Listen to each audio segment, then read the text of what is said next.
Hey guys, my name's Faye Louise. And I'm Jossie Yandel. And this is now the Paul Talk Show.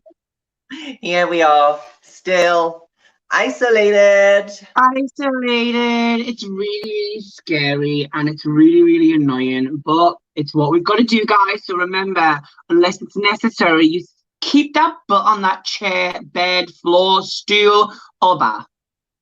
Exactly. Just stay in your home, stay safe, keep everybody else safe. It's just so important. So, Jossie, how are you? I'm good. And I think it's like for everybody, I think reality is kind of kicking in now and kind of like just living through it. Took my dogs for a walk today and see my mum through the kitchen window again. Good, safety first.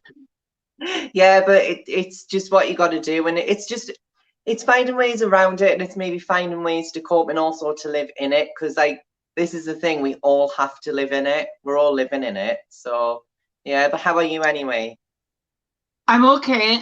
Obviously I've been kind of isolating and not been around anyone for a while. I have a really terrible cough, but I have no other symptoms. But over the past 2 days, I have developed really painful, almost like muscle pains, probably because I'm over coughing. But I'm just kind of taking each day as it comes and kind of living with it as per usual, as everyone seems to be doing. Yeah, well, that's all we can do. We can just live through it because it's here, and how long for, nobody knows, but we could be in this for the long run. So, well, nobody knows, but it was announced tonight, and that I was quite shocked about hearing, is this is going to be now a common occurrence, almost like the flu, that coronavirus is with us worldwide for the rest of our lives, and it will just keep coming back and coming round. And that is very scary and very worrying. We have a very exciting lineup of guests. We're doing a little bit different. Everyone's going to be on at the same time tonight, guys. And we're going to be talking about what everyone's doing, how we're going to deal with this, what the market's like, what entertainment the world's going to be like, and of course, what it is like for upcoming operations and surgeries and living abroad. We've got an amazing guest, and we'll do a bit of social while Jossie tells you all about our guests. So coming up on today's show, we have Kellie Maloney. Kellie Maloney was on our show a few weeks ago, so we will be chatting to her and just seeing how she is living through this, and you know, to kind of get her thoughts on the way she thinks that our country's handling it, countries in Europe. And we also have Paul Sullivan. Paul was on our show 2 years ago now. God, wow, it only seems like last year. Paul was in the Apprentice, where we're going to be talking to Paul from a business perspective and how the economy is kind of going to be affected by the pandemic. And we also have, from America, we have guest Heidi Wurst. Heidi's a drag queen, and very much looking forward to talking to her, to see how life is for somebody in America, because America's getting hit pretty hard by this. Like, it's just insane. They're saying that America's going to be like the epicenter of the virus. I can kind of believe it. Like, it's just shocking. It really is. We are definitely approaching a worldwide disaster. Naturally, I believe so, but brought on by negligence, 100%. 100% brought on by negligence of humans living without this, in my opinion, correct living standards. That's what it boils down to. Cooking food, selling food, working, creating a living, it boils down to standards. And there clearly was no standards in China. Yeah, that's right, originally. Yeah. And I just thought I needed to make sure I got it right there. And of course, we've seen how quickly it's advanced across the world because of, once again, bad living arrangements and of course, bad, I would say, bad human life. I know that sounds a bit like vague, but if you think about it, if everyone was looked after, like now we're doing so much for the NHS, 10 years too late. And of course, now we're going to home all the homeless. couldn't do that when they were dying on the streets in Christmas time last year. So it's very shocking for us and me to just see all these things that should have been done. I was watching the news tonight. There was a great report from The Independent asked, how do you feel that we're in this situation, yet you're the one who's living in your, I think it was like his bill or, excuse me, his bill or his time in that position, and he didn't accept the morgue hospital. Yeah, and did you see like how people's faces and how they were like thinking, you know what, speaking a little bit of the truth there, like why are we struggling? Why are we just getting here now? Why are we just realizing that we are, I will say it, definitely fucked? Very, very, very screwed. I think that's a very appropriate term for it. I think that it took a pandemic. That's what it's done. It's took a pandemic to maybe sort the world out a little bit. Of course, there should be no homelessness. There's enough homes in the world. There's enough that people can do not to have people sleeping on the streets. The NHS should be funded more. Of course, it should. In the news that we would have watched, they said that Italy had more ventilators than England. 2 times more, and now our numbers are starting to get to the same. It's funny, Jossie. I was watching how the numbers and everyone says, "Oh, we're 2 weeks behind this. We're 2 weeks." Well, our numbers are getting closer and closer. I would say we're closer. We're like a couple of maybe a day or 2 days away from a real problem. The NHS hospitals are full. There's only 300 beds. I mean, it's very scary. It really is really scary. It is scary, but I do believe that the government is trying to help people. They are. It came up on the news about testing and why certain people are getting tested, certain people aren't. And they have said that key workers, NHS staff, like working in the wards, like working directly with people with COVID-19, should be getting tested by about next week. And they're going to roll that out and expand it to other key workers, those in social care, working in care homes, looking after the elderly, all people like that, maybe in, I don't know, maybe 2 or 3 weeks, will also be getting tested. So the tests are there, but there's more of them. Well, it's something. It's better than nothing. And if you're testing the people who are looking after the vulnerable and looking after those who are more susceptible. Sorry, Josh, I'm just going to pause. Yeah, yes, Emma, Kellie Maloney is on tonight, and James Alton dropped us a message on Instagram. Now that's what I call a talk show. I hope you're following or liking us. And we can discuss what you could bring to our show and see how we can involve you, because that would be really, really fun. Sorry, continue. So yeah, so by testing those who are obviously looking after and caring for people who are directly affected by COVID-19 and also the vulnerable, that is going to help. It should be rolled out as well to supermarket workers. So I was in my corner shop today, and they put a perspex screen in front of the counter, and I said to the lady, I said, that's absolutely fantastic. I said, I think more shops should be following your lead, because she said, like, people can get quite close to her, and she said, if people can't buy certain things, they get angry, they start spitting. She said, I just put that up. She was wearing gloves, signs all over the shop. So I do think shop workers, delivery drivers, all them kind of people, emergency services, they're the people that are still out there. Well, we've got Gary, who has just started to self-isolate, I believe, due to symptoms. Be safe, Gary. It's a dangerous world out there. And hopefully you've got enough people around you that can help. If you were really struggling, feel free to reach out to us. If we can help you in any way, we definitely can. Yeah. Once all of our guests join us on our podcast, then we'll bring them all on. But for everyone out there, how are you all doing? do self-isolating. We've seen some great things once again this morning. There's PE lessons live streamed, maths live stream, story time live stream. There is a lot of people making a little bit of money off this, which is fine. Yeah. But it would be nice if there was a level of decorum when it comes to profiteering off this. And I get it's going to happen, but it's just a little bit. But it's a little bit selfish, I believe. I'm going to continue. I'm going to start dropping our guests in, and we can welcome Paul. And hello. How you doing? Looks like I'm off camera, right? Sorry about that. Oh, still all right. How are you, Paul? I'm good. Yourselves? Yeah, really good. Well, getting through it. Yeah. Just living day by day. It's not that bad, right? It's okay. I'm just going to bring that in as well. There you go.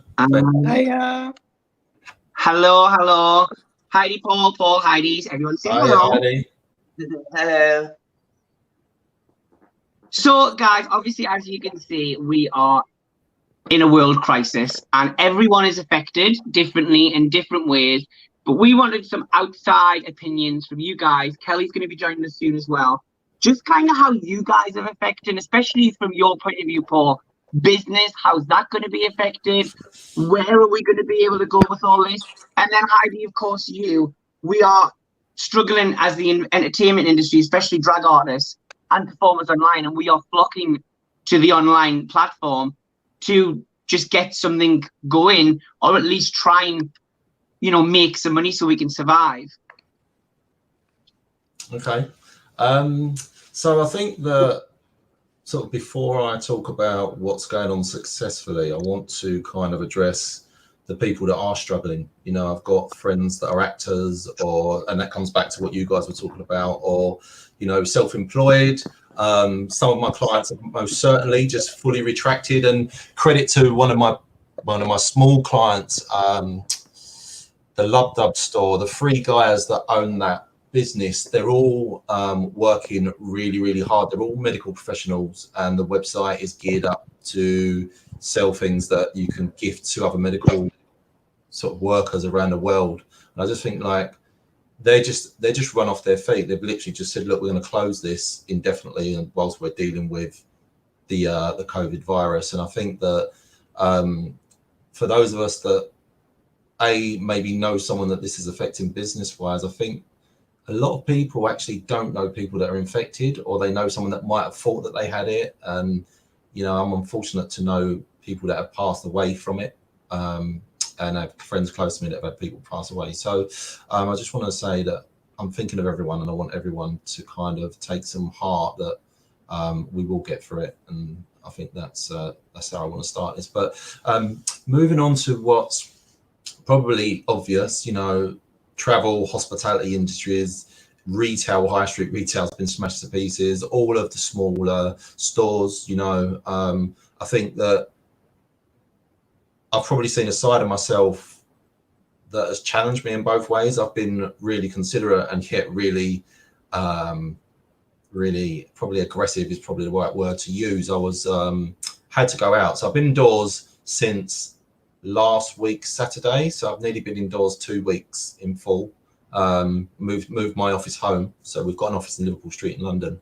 I got caught out at Waitrose in Stratford Westfield, and just outside there's an escalator that takes you up to the next floor, and I was underneath there whilst my partner was getting some food for us in the store, and I stepped out of the way so to make sure that nobody is near me, right? I'm obviously trying my hardest to make sure I don't get near anyone, or no one comes near me.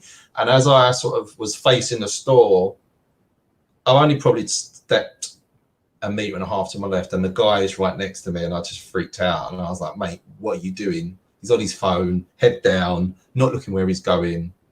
He's like, why are you shouting at me? I'm like, mate, you're supposed to be 2.5 metres away from me. Please keep your distance. So it is important that we do that. In terms of success, I think I'm lucky enough to work with a varied amount of industries, but my primary industry is financial services and financial technology. And unfortunately, despite what's going on, despite all of the stock markets around the world being hammered, that industry is flourishing. In fact, some people are doing more business now than they were pre-COVID, simply because when the market drops, it presents a better opportunity for those with money to cash in on buying cheaper stocks and, you know, and solidifying their investments. And I actually went big. Right. The service offer is like a LinkedIn marketing service for businesses. So it's not marketing, it's actually sales. So should be careful what word I use there. It's a LinkedIn sales service. And we kind of toyed with implementing it ourselves for ourselves. And I've been thinking about it since September, and I kind of switched it on as I moved home, simply because we're all, you know, we're all remote. I've got staff in Newcastle at the moment. So like we're all over the place. I accidentally switched on an outreach into the USA, and I'm actually doing more business there than I'm doing here. And it's really interesting to see how my impression of UK businesses are that they are they're reticent to spend, they're holding back marketing spend, which for some reason I just don't understand. They're getting bailed out by the government at the moment. The government is going to be paying salaries. They're not earning money, and I think that there's a really weird skew on what's actually happening to what is being sold in the media. And I think that I kind of disagree with what Boris has done in my own way, and I'll be happy to talk about that. I think that the only people that potentially should have benefited it, which should have been the people that were at most at risk, and they are either on benefits or the self-employed. And actually remembering that 95% of the country are small businesses, right? So that means there's potentially a healthy amount of people. 95% of business is self-employed businesses or small businesses. So I just want to correct that. But we make up the bigger part of the economy, and we contribute a lot to it. But I think that people are kind of undervaluing where we are. And, you know, I think there was, you know, clever words used by Boris and the team in terms of, you know, how people that are self-employed are getting paid. They want people on, you know, universal credit. They have to tie up. They're closing back doors. You know, a lot of people don't declare, or they run all their expenses through their companies, and now they're coming unstuck for doing that. So my actual version of this would have been far more simple. I would have just said to all of the needful industries, banking, phones, energy, look, you need to give the whole country a 3 or 4 month payment holiday. A lot of people are still working, and that means that people that can still work are still not benefiting like unemployed people would, or self-employed people, because ultimately we've all been equalized. All we need at the moment is food, right? Food, electric, gas. As long as we've all got that and we've got good health, everyone is the same, right? So the bailout was big, and it potentially was unnecessary. But look, I'm just saying that, and I am self-employed, and I'm not one of the, I'm under 50k. You know, I pay my employees more than I pay myself often. But yeah, there is benefits. Obviously, I've said that I'm doing well in Europe, in the US. I'm finding the bigger companies we talk to. So we do talk to kind of large trading houses or brokerages, and we're engaging them on, you know, doing their marketing and sales for them. So I think that where the struggle is the small businesses, and I think he's done well in terms of catering for them. But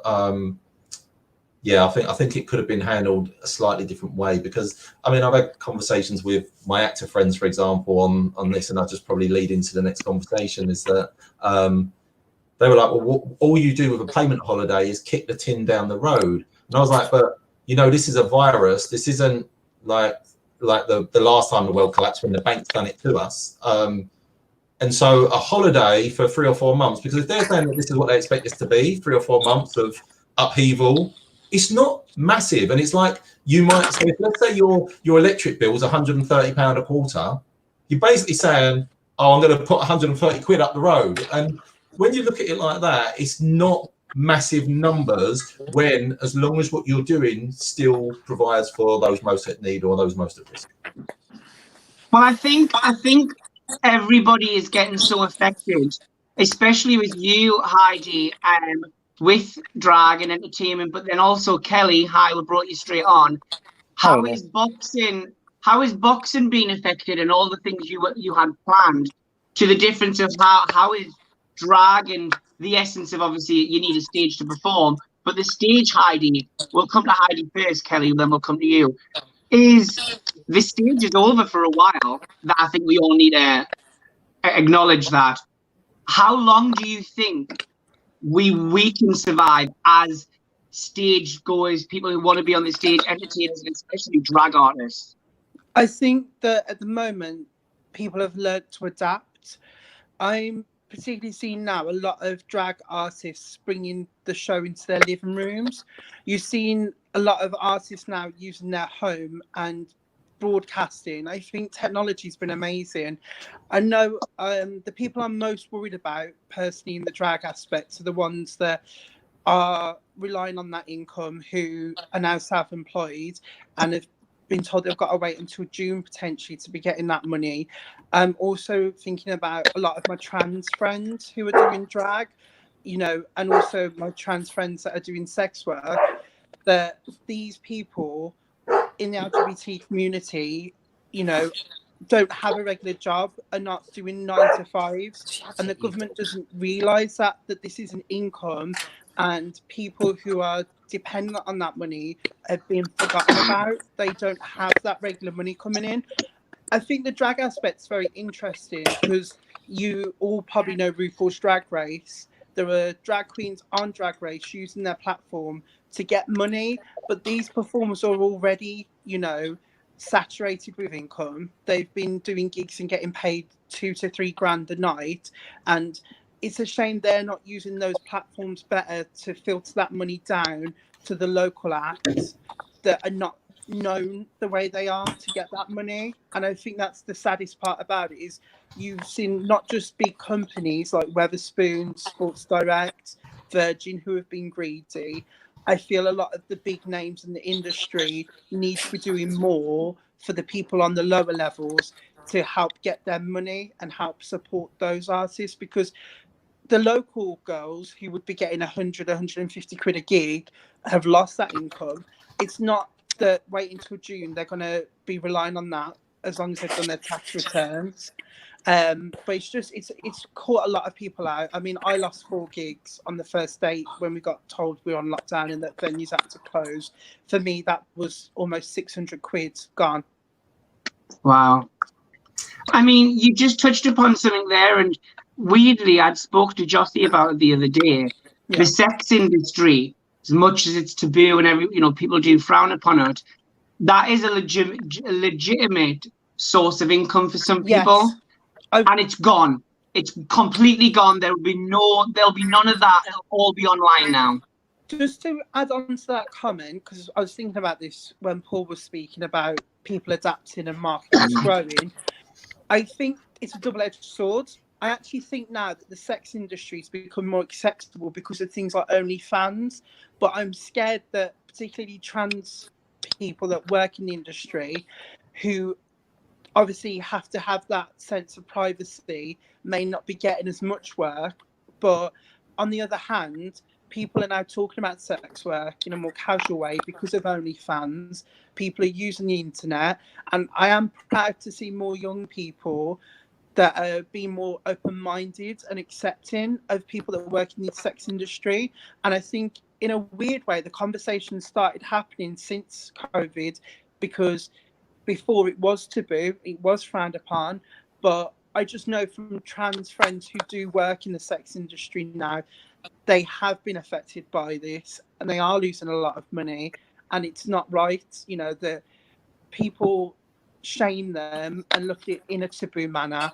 And those are the people that I'm getting messaging me asking for help and support. And I just feel really sorry for the LGBT community, but particularly in the trans area, because a lot of them that are working in the industry, because I'm not saying that a lot of trans people work in the sex industry, but the ones that do, what are they going to get now? How are they going to get that help and support? Because it's just not there. People aren't thinking about it as conscientiously. No, I agree totally. And I think that we live in a world where we seem to be so far forward, and yet so much of the governance is Victorian, and it's like of an era that doesn't even suit. I think the sex industry, potentially drugs, these things should be legalized, governed, and managed so that the people that use them or the people that work in them are safe, secure, and that people can enjoy these things as they want. If you want to put things on back streets and stuff like that because you don't want it on the front high street, fine. People might want that air of anonymity anyway. They might not want to walk in off the high street, but I think that the government just should need to do that. Unfortunately, and this is a little bit of a taboo thing to say, religion plays a hefty part in how we pass laws, and someone who's not religious, I just don't care. I think it's a bygone era.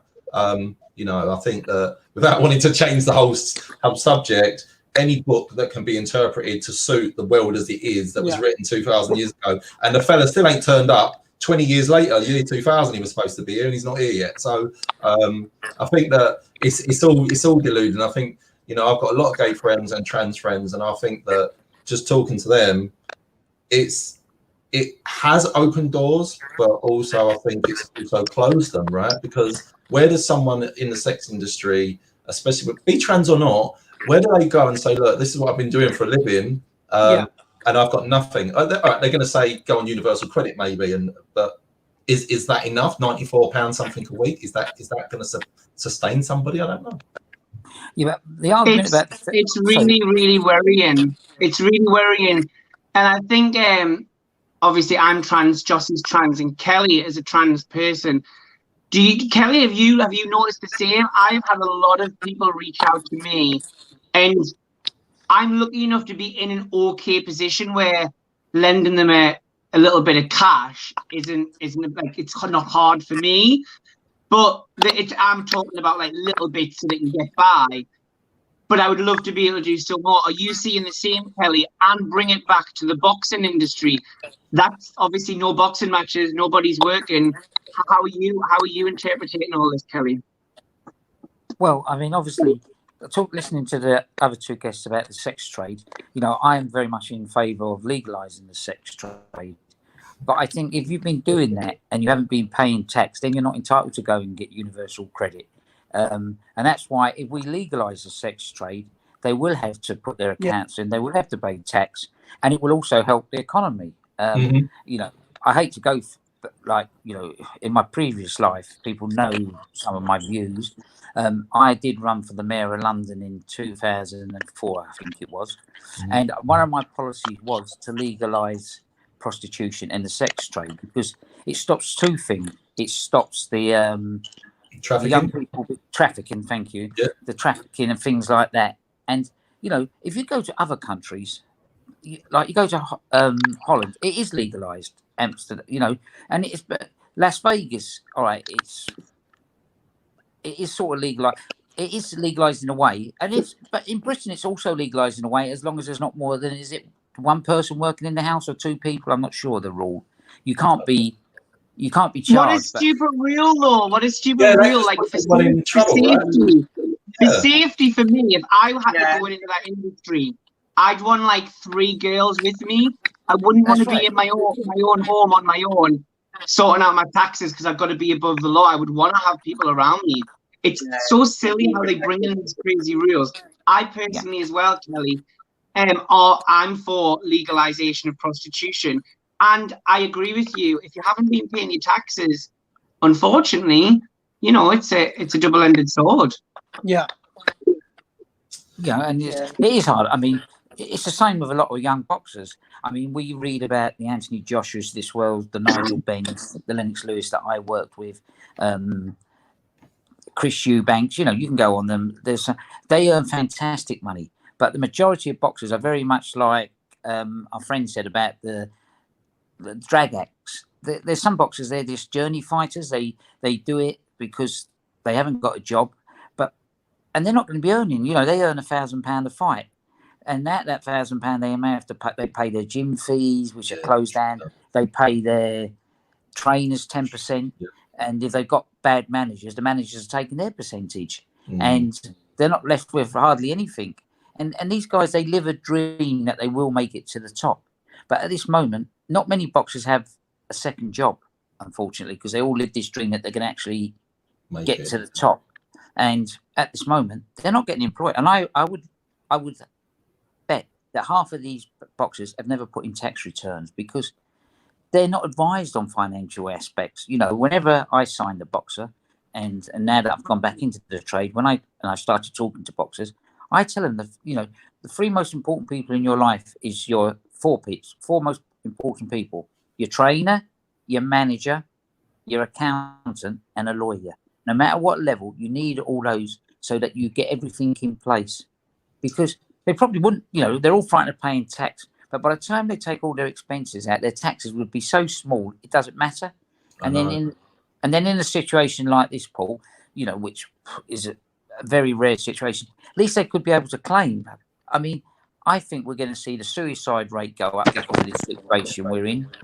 Child line tonight was record reports of, like, almost as if it was like nuisance calling. There was that many people ringing up. They couldn't withstand the calls. They're now talking about opening more phone lines. But I've been saying this for the past couple of days. COVID-19 is going to kill people, of course. It's a virus, that's going to happen. But all the other things that we're now stopping, like, for instance, gender reassignment surgery, that'll cause depression, then there's more mental health. Suicides happen without even being infected. The death toll of people that are affected by COVID-19 but not infected by it is going to be big as well. But we're not counting that number, are we? There already has been a story in the papers of a young girl who has killed herself because of her stress and anxiety related to COVID-19. And it's sad that we probably could see more of these kind of stories. Well, it's what Paul said earlier on in his interview. It's the knock-on effect it's going to happen. And, you know, we may not see this. We may not see this tomorrow or next week, a couple of months' time. You know, and what Heidi said, we are in a terrible state. And I agree with Paul. I think Boris Johnson's handled this so wrong. You know, we wanted a leader. Well, he's got it now. Well, yeah, he's got it. Well, that's karma, isn't it? If you believe in karma, that's you know. So when I heard, I actually cheered. I hate to say that, but I actually cheered when I heard he got it. I think that's a hard one, Kelly. But I understand why, because I think that you know, love people or hate people that are in the spotlight, they're up for it, right? It doesn't matter what he does. He's damned if he does, and he's damned if he doesn't, right? So he did what he think was right, and I think, when people look back, if he's proven right, no matter what we're saying today, history will write he was the leader that made the right decision, picked the country up and sorted it out. But I think there's an untold story that's going on here, right? Because I'm a company director, right? And Kelly, I'm sure you've been down this road as well. And you pay yourself just under the threshold of the basic salary, and you take dividends out of the profit of your company, whilst you pay your employees their PAYE salary, right? So quite often you can pay yourself quite a lot, and then you get like nothing when it's quiet. And the way that they structured this payment for self-employed people, all of those company directors, they can't actually claim much because they say it's on the profit of the company, not on the turnover of what you've been paying. So someone like myself is lucky I have an element of what I do is PAYE. I'm lucky that I do that. So if I need to, I can go and claim that. But most certainly there's a lot of other people like contractors, IT contractors and stuff like that. And I know IR35 was supposed to stop it, but they do. We put our expenses through. We put our uniforms through. We put travel and all of that through, because otherwise we couldn't survive. And then because we're playing the game to survive, we're now penalised, yet we make up the bulk of the mass people that provide employment in the country. It's crazy that they've approached it this way. It really is. Do you think the public are doing the right thing? I mean, obviously we're sat here talking, doing the right thing in isolation, but I take my dogs for a walk and I see quite mass gatherings, almost as if it's a little party in the park. And I just don't understand it. I think it's because we're getting mixed messages. That's why I'm saying about he handled this wrong. Lockdown should be lockdown. I mean, let's take the weekend. He said, we may go into lockdown, so we want you all to start staying indoors, but you need fresh air. So all of a sudden, you had a really nice weekend in the UK. everyone was at the seasides, everyone was in the park, because they're thinking on Monday they're going to be told they're going to be locked down. Then he comes in and he says, right, lockdown's on, but you can go out for an hour's exercise, you can go to the shops. Okay, and if you're out more than that, the police will stop you and fine you. Okay, so I'm walking to the shops in the morning, no one's about. I go out again at lunchtime, no one's about. I go again and the policeman stops me. Where are you going? Oh, I'm going to the shops. I haven't been out all day. Who's to know? Lockdown has to be lockdown, and that's really... And it could have been handled so different with the supermarkets as well. You know, he started the panic buying. He started the fights in the supermarket. You know, I live most of my time in Portugal, and the president here just came straight out and he told us what we had to do. And you know, it's very civilized. From day one, when we went into lockdown, we were allowed out to the supermarket. The police are going up and down the high streets and they're stopping people and they're checking shops to make sure they are closed. And the supermarket is letting maybe 20 people, depending how big the supermarket is. Yeah, I've understand that. It's letting people in at a time. It's very civilized. One person's at the counter. You cannot go to that pay counter until that person has actually gone and cleared away, and the cashier has wiped down the counter. Surfaces, yeah. And you know, I say that to some of the, and I say that to some of the English people here in Portugal. I say, do you know what? I can't believe they say Portugal's a third world country or not as rich as the other European countries, but they are so civilized. And you know, you get some of these English people who think they know everything. They turn around and go, yeah, but you've got to remember, up until a few years ago, they lived under a dictatorship, so they're used to following rules. I think that's rubbish. I think that it's rubbish. I totally agree. Europeans are more dignified than British, right? I don't know if anyone actually followed what happened when they told all the Brits that you had to come home from Spain. They all got royally pissed, jumped in swimming pools, embarrassed the nation, which they typically do all the time. My friends live in France. They were sending me pictures of well-stocked supermarkets because everyone was like, okay, everyone needs a little bit of everything. They just behave in a much more intelligent, dignified, community-based manner. And in the UK, I'm sorry, we're selfish. We're all selfish. Yeah. The fact that people went all to the beaches, the fact that people went to Scotland, the fact that people saw the sun and thought, oh, it's my time, you're stupid, right? I've put videos out on my own Facebook about this, and I'm telling you now, I've had enough. I've actually told people that don't ask me questions, don't come within 6 feet, 8 feet, 10 feet of me. I respect it. Most other people respect it, but yet people want to go running in groups of 4. From where I live by the Olympic Park, people were doing 30 groups of 30 outside having an exercise class when we're supposed to not be there. And you've got kids and parents having kids meetings because what? Oh, sorry, my kids, they can't do anything indoors. Well, be a parent and teach it something, or come off of the PlayStation and engage. Do you know what I mean? This is an opportunity for families to come back together as well as suffer having to stay in. And I think people are just deluded in what they think is acceptable. And I'm glad that now that people like that have become social painted. And there's we're treating them with ignorance and abhorrence. We don't want you. We don't want people like you. So stay in and stay out of the way. Do the world a favour. Yeah, I think it's going to be. I think it's going to be a real test of people's patience in the next coming weeks, and I think it's going to be quite apparent how people like you all, quite sound mind, and me, I think a little bit, who will actually say to those people, "What are you doing?" Like I said to someone the other day who came to pet my dogs, "I've just been touching my dog. You have no idea if I've got the virus or not. I have no idea if you've got the virus, but you're just going to touch me dog." And they were like, "We dog can't get it." And I was just like, "Oh, you don't even understand the concept of a virus transmitting itself. Just like, go away from it. Why are you being like this?" And I'm like, "Because I don't want to die." Like, it's it's not a case of I don't want to be ill. It's a life and death situation. If people would just comply, then there would be no need for enforcement. But I think that is going to happen because people are not complying. So I think that is going to happen. I think it's going to be stricter. Yeah, and I think you're going to see, obviously they've changed the rules in Parliament now. They can change rules when they like. For the moment, it's true. You're going to see Britain become much more of a police state if people don't start following common sense rules. But, and then, go on, sorry, Paul. I was just going to say, but do you not feel like I speak to my friends on the phone every day and we laugh because it was almost like Boris said, all right, if I lock this country down, everyone's going to go crazy. So what I'm going to do is I'm going to leave you idiots to give me the reason to close it down, because you're not going to listen, and we know you're not going to listen. So why don't you do it and see what happens? And when we'll let the public recreate the clamour for it, and then when we do it, everyone's going to go, that's it, it's done. That's what. No, I'm not sure. I just think he's not a natural leader. That's what I believe, because and I speaking to friends at home who are quite Tories, and they say he's following the advice of his two medical advisors that he had each side of him most of the time. Because I've watched all his broadcasts, but even they haven't been clear. No one in Britain has been clear in what they've been. The Chinese were clear, lockdown. And now look at the Chinese. Their economy, Paul, as you say, is doing well. Donald Trump, another one, has used the same sort of philosophy as Boris Johnson.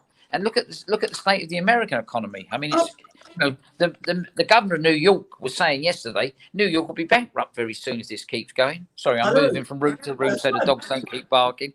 But what about Trump? He come out and said he's going to get everyone back to work by next week, hopefully, or the week after. He's an absolute buffoon, isn't he? Yeah, I mean it is crazy. You can't do that, and we're not even hit the peak yet of this disease. It's this virus is going to peak very soon. Italy will start coming out of it now because they've acted proper and closing. Portugal's actually closed its border with Spain. You can't cross the border at the moment. I'll tell you. Look, I'll give you some real life facts of what's going on, right? My girlfriend, her sister is an ER nurse in Warsaw Hospital in Wisconsin in the States, right? No one's got enough safety gear. They're wearing the same masks all weekend whilst they're working. They're unable to wash or shower before they leave the hospital, which means that they have to travel home in often in sort of clothes that they were working in the hospital. And people think that we live in this secure world where everything's just there on tap all the time. And I think that Britain became a proper nanny state under the Labour government. And I'm not a Tory, but I mean, it's not a political statement. I just felt that everything was just given. And it was like, oh, for example, we'll just give you everything. You can have an operation. You can do this. And more and more we give. It's almost like then people became, well, unless you can actually tell me what to do, I don't have to use my common sense anymore. And that's where I'm going with it. And that's what you're seeing being acted out because of COVID. Well, you said that I could go out. But obviously, when you walk out your door, if you can see there's loads of people out, you might think to yourself, well, self-preservation might want me to stay in. But no, everyone wants to go out and, just flout the rules. And it just selfish. But also, Paul, you say that about our country, and I slightly agree with what you say. But it's as bad in America. If you haven't got any money in America and you haven't got any insurance in America, you're going to die anyway. Yes, and I totally agree with you. Totally agree. Whereabouts are you, Heidi? I'm in Cardiff. And what is it like there in relation to what you've seen? It's like in London, etc.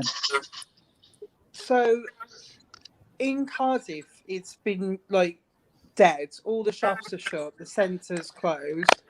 What's worrying me is just like everyone else is saying, it's lack of common sense. And I'll be honest, because it is mostly the elderly that are dying, the young people are stupid and thinking it doesn't affect me. But what are they going to do when their grandparents and parents are dropping dead?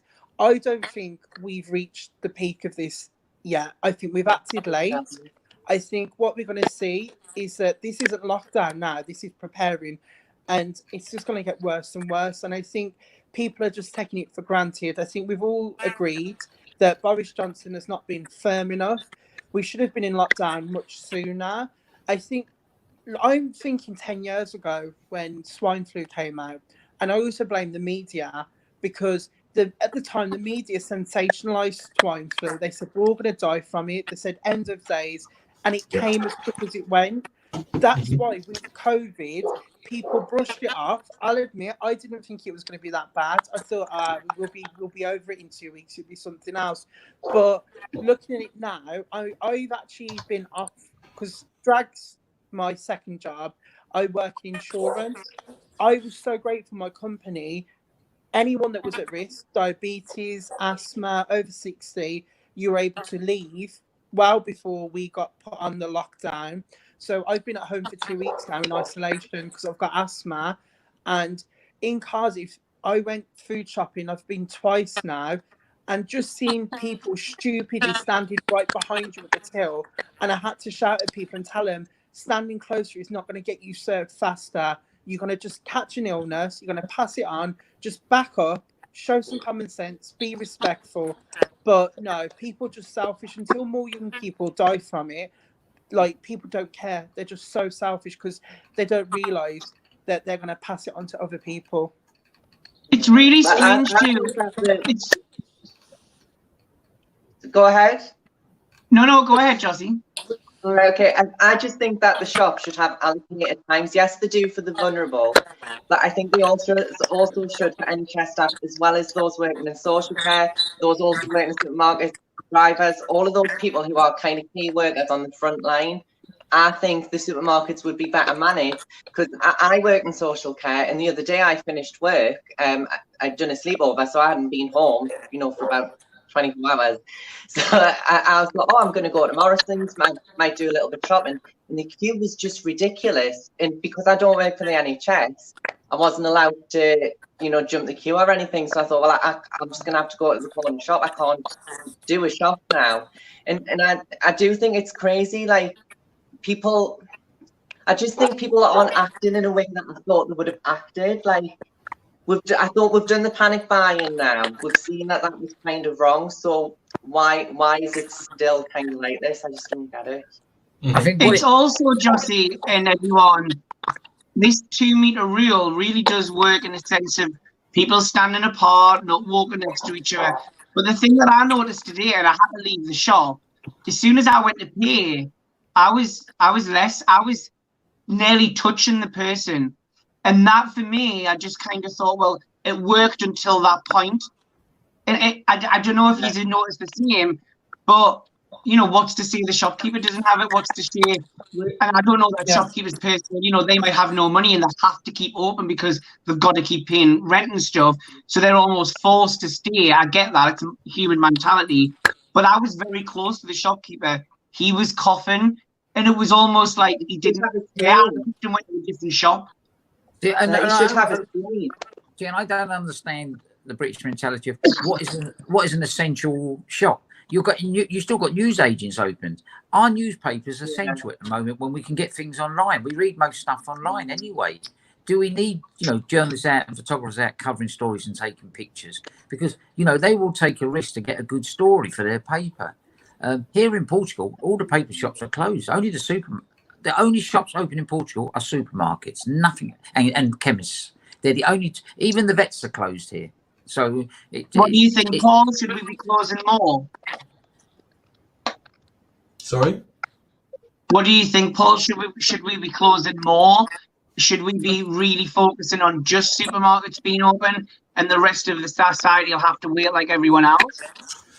So I think that what we should have done is we should have moved everyone who's on emergency medical care or home medical care onto automatic prescriptions into the doctors, which could, I don't know if you know, but Uber's kind of working with some of like the supermarkets now to help deliver shopping, right? They should have just been given a contract to help deliver pharmaceuticals as well to the door. I don't know why they want to start asking 500,000 people to come out onto the street. You're just asking more people to come out again. I know, and I know that might sound harsh because it is, but my nan's not 83, 84. She self-isolated straight away. My aunt was in Spain. She said, when you come back, you can pick your dogs up in the garden, but you're not coming near the house. So old people still need to be serviced, right? They don't want to be left on their own. They need help. They're going to need people dropping things in or people talking to them. But there are people that are out there quite regularly, and it's the same people out. The likelihood is, if they aren't ill, they're not going to get ill. It's just the same people recycling the same sort of space, doing the same sort of deliveries, right?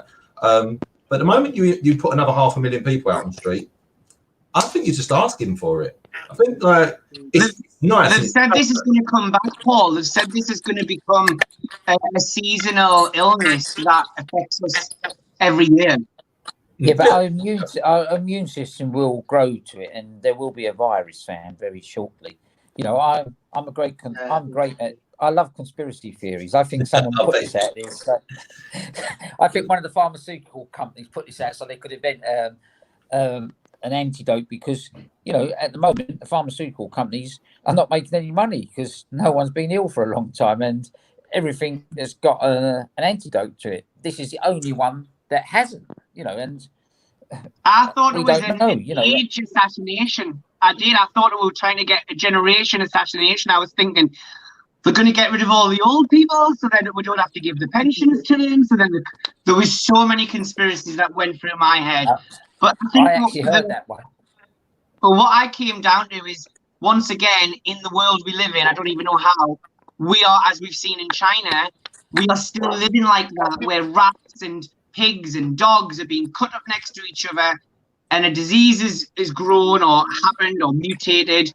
But we shouldn't really be living like that this day and age. It's so inhumane. But you know what? The truth is, every word you said is right, but you cannot be inclusive and then say to someone from a different culture, your cultural behaviour is what is causing the problem, because people get behind that because they feel insulted and they get indignant and they say, no, we've been doing that for hundreds of years. I mean, look, I for one, I'm 100% behind this. All this rubbish about grinding down tigers' teeth and all of this stuff, right? We are in 2020. Everyone knows that doesn't work, right? So we still allow it to go on. There was still a trade in animals and all of this other rubbish, right? So it takes a change at the top. And I think that when you've got a country as a landmass as big as China, to try and stop that at any time soon is going to be so ridiculous without some form of human rights violations, because you wouldn't be able to stop about that.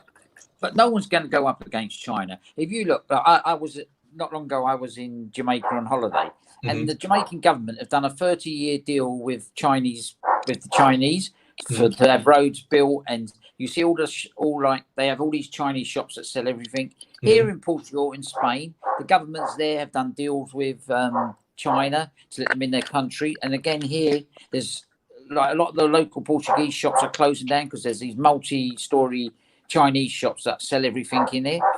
And, in our country, we're letting China into our country to do the new 5G system. 5G.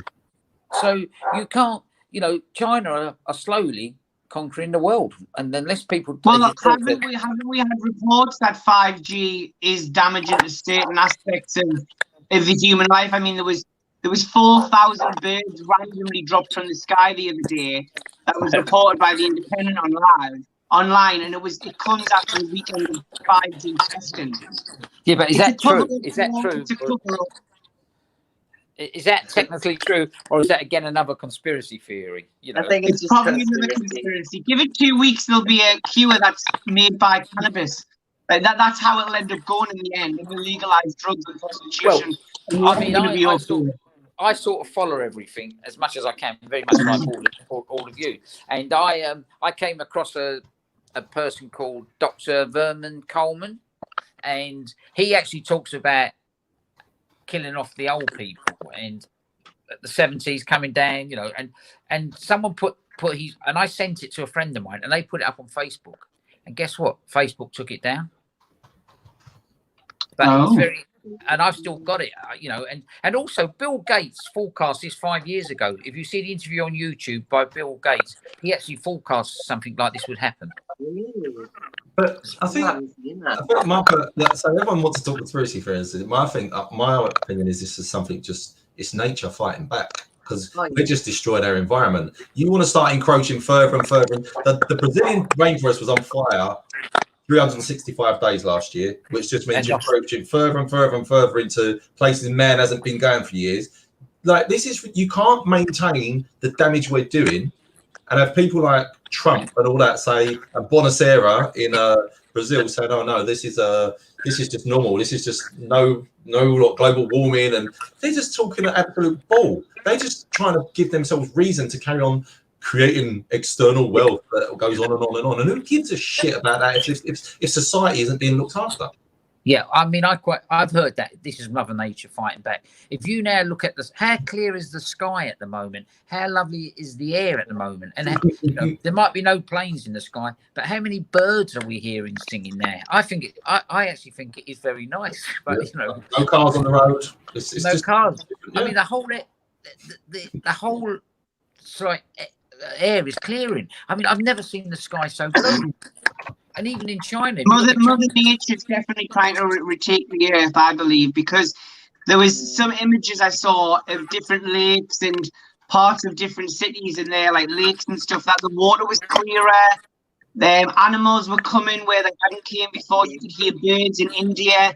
And it's almost like, hopefully, as you were saying earlier, Paul, I want a lot of society to sit back and think, wow, we need to change. And because I'm obviously in isolation, but I'm really enjoying the time I'm spending with my partner. And I kind of ring my mum more, and I ring people that I haven't rang for a while. And I think that's quite nice. So be careful with your partner, because you know the divorce rate could go up as well in this epidemic. I said that. Well, it's all right, Kelly. I'm not going to get pregnant. Oh, I'm not going to get pregnant. Don't worry. You know, it's fine. Let me tell you, if you get pregnant, tell me the secret. If I get pregnant, I'll be straight on YouTube for making millions. So what do you think of that? Is obviously everything is clearly going online. A lot of performers, a lot of jokes, a lot of comedians. Do you think after we kind of recover from this, that should stay as it is, and people should remain to do things like that online, and we should start to be a little bit more careful of how we continue as a culture, as a society? I think we can learn a lot more from the Europeans. You know, I agree with Paul. We need to get back. The one thing I do hope this does to us Brits is teach us what family values are and family life used to be like, because that's the one thing we have lost in our country. Massively. You know, and I mean, one of the things I don't, because I wasn't on from the start, but I don't know, you know, I actually feel sorry. I do a bit of work with an LGBT charity that look after the young LGBT people whose family won't accept them, throw them out. Imagine at the moment being a child in a house where you're gay or you're trans and your family will not accept you. I mean, and hopefully this will teach families that, you know, you've got children, you've brought them into the world. It's not their fault they've got gender dysphoria. It's not what their sexuality is. To me, it's, you know, therefore the grace of God could be anybody in our position or in a position of having to come out gay. Just learn to love that child, accept that child, and protect that child. And let's Sorry. As Heidi said, Heidi mentioned earlier, obviously, about the sex industry. Obviously, they have kind of nowhere to go. LGBT people who are coming out but have a bad household have nowhere to go. Children who are suffering from abuse now have nowhere to go. They used to escape by going to school.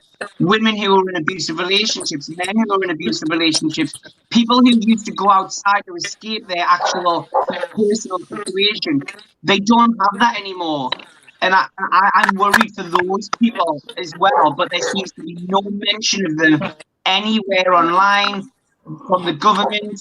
There was no mention of the sex industry, of people suffering, of have we got the support facilities? We haven't. It's not there, and I think we're going to suffer more catastrophic issues, not just from coronavirus, but obviously from people's circumstances that they're still living in. You know what I mean? Yeah. Heidi, can I ask you one question? Your friends that you mentioned in the sex trade, be them trans or be them heterosexual, have they not now gone more onto online? Because, you know, I was reading the other day, one of the businesses that is flourishing is the online sex trade, where people phone up and chat to you. Or so what I said earlier was, obviously the drag performers have started doing Facebook Live, but there are now things like OnlyFans, which is like an online YouTube where you can use Twitter followers for sex performers to release content. So a lot of sex workers I've noticed are using it, but it's because like I have got a lot of friends that are in the industry, but particularly my trans friends aren't able to do that because they've come out as trans, but they're not then going to have the conversation with the family. Oh, and I'm a sex worker. So they can put a mask on. They can put a little mask over their face and hide their face. I mean, I know a couple that have gone online, and you know what? They're earning like they told me they could earn so much money. You know, they're getting like the Masked Singer. Yeah, I mean, at the end they take off the bags. They've seen my body the entire time, but it's really Stuart, my partner, all along. Yeah, that's what we can do. I'll get him involved. But you know, I do like what you said before, Kelly, and I think it's a really nice way to end the show, guys. bringing family together. Hopefully this is something that does bring family, but also society in the world together as more of a unit, rather than these dispersed different communities, etc., that we see every day that we're living in. I do hope from COVID-19 we do see a more of a connected society and family and loved ones, and people really appreciate, bloody hell, like it could be gone the next day. Do you know what I mean, guys?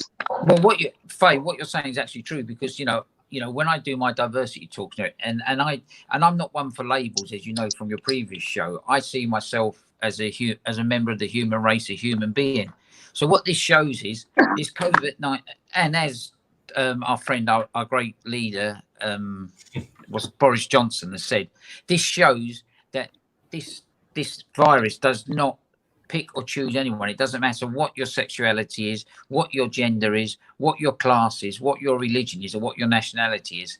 You can be attacked by this. So this proves one thing: we're all human beings, and that's all. And that's what the world needs to recognise and remember.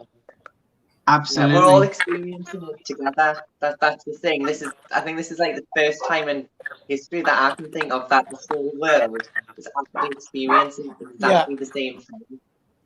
So I agree. Well, guys, thank you so much for joining us. We'd love to definitely invite you guys back in a couple of weeks to kind of look at what we've achieved in 2 weeks. I may be coughing my guts up even more.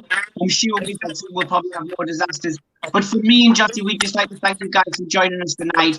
We hope you enjoyed the chat, and it's been really great. It's been Thank a you. pleasure. Thank Bye, you Paul. so Bye. much. Bye, Kellie. Bye, Heidi. Bye, guys. Bye. See Bye. you. well, that was a very interesting chat. I loved that. It was really, really good. It was something that I've been wanting to do for a while, as Jossie knows. I've been moaning and moaning, come on, we'll bring multiple guests on. It's going to be fabulous. And it was fabulous. So I want to, of course, thank our guests and just say to you guys out there, be safe, be responsible. And remember, as Jossie just said, we're in this together. I've been Faye Louise, guys. Thank you so much for joining us. And I've been Jossie Andel. I'm going to leave you with Jossie's and Kellie's lovely thought of hopefully this will bring us all together. Good night, guys. We'll see you next week for 3 shows with some very exciting guests. Bye-bye.